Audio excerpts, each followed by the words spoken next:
Day 14 of the Russian invasion, Ukraine stands completely devastated. 2 weeks of war, and this is what the country looks like. We'll start with the city of Kharkiv. This is the city council.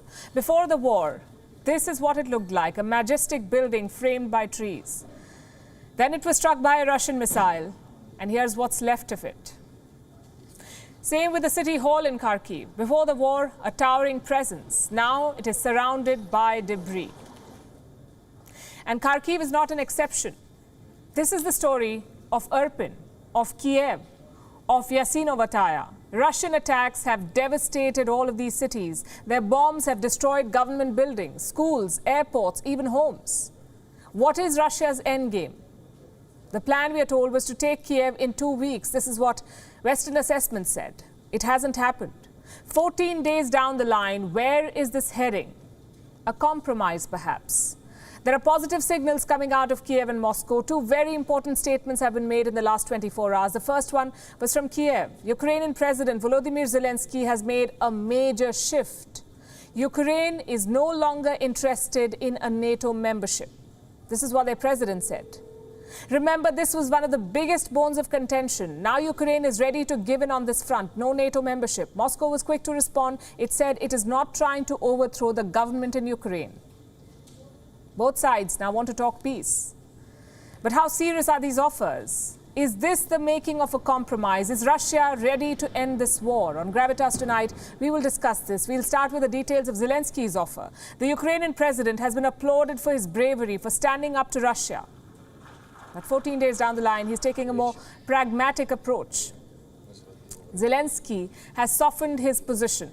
Ukraine is no longer insisting on NATO membership, and I cannot overstate the significance of this shift. Remember, Ukraine's desire to join NATO is enshrined in its constitution, but President Zelensky seems ready to give up that dream. He says he's, quote-unquote, cooled down about NATO. Let me quote from what he said. The alliance is afraid of controversial things and confrontation with Russia. I never wanted to be a country which is begging something on its knees. We are not going to be that country, and I don't want to be that president.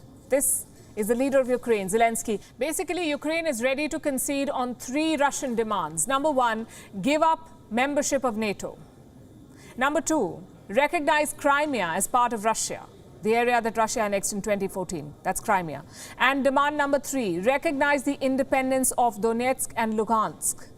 Now, these 2 regions are in Donbass. They're controlled by Russian separatists. And Vladimir Putin declared both of these regions as independent republics before launching this war.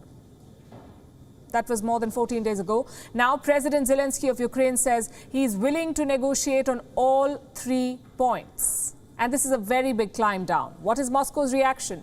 They're ready to talk. The Kremlin too has softened its position. The Russian Foreign Ministry held a press conference today. It said that Russia is not trying to overthrow the government in Ukraine. Let me quote from that statement. The Russian army's aim is not to occupy Ukraine or the destruction of its statehood or the overthrow of the government. It is not directed against the civilian population. So both Ukraine and Russia are signaling truce. Does that mean the war is ending?